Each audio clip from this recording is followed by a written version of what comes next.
రంపచోడవరం అడవులు ఇప్పుడు మన్యం జిల్లాలో కలిసింది కానీ అప్పుడు కాకినాడ తూర్పుగోదావరి జిల్లా అయిపోయింది. రెండో రోజు పొద్దున మళ్ళీ పొద్దున్నే లేపారు, టిఫిన్ పెట్టారు, తీసుకుని వెళ్ళారు. వెళ్ళిన తర్వాత చోటుకి వెళ్ళిన తర్వాత అట్లా వెళ్ళిపోతా ఉన్నాం. ఆ వెళ్ళి ఈయన వదిలేసేసి ఇంకోళ్ళకి అప్పచెప్పారు. ఆడికి వెళ్ళిపోయాక వెళ్ళిపోతా ఉన్నాం. కొంతసేపు అయిన తర్వాత ఓ చోట నన్ను వదిలిపెట్టేసి వెళ్ళిపోయారు. ఆయన కూడా నాతో వచ్చినాయి. ఏం చేయాలి, నాకు అడవి మధ్యలో ఉన్నా, ఎటు వెళ్ళాలి తెలియదు. ప్లస్ అక్కడ ఉండిపోవాలన్నది అర్థమైంది నాకు. వాళ్ళు ఏం చెప్పని కూడా చెప్పలే. దాదాపు పావు గంట తర్వాత ఒకళ్ళు వచ్చారు, చూశారు, దగ్గరికి అన్ని చెక్ చేసుకున్నారు, వెళ్ళిపోయారు.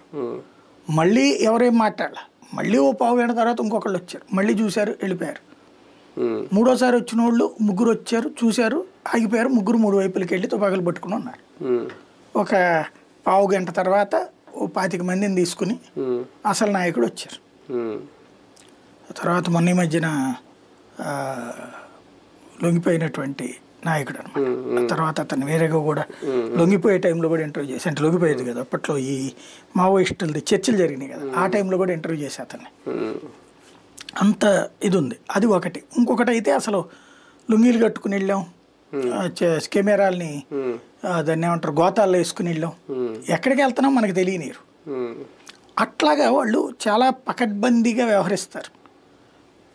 నాకు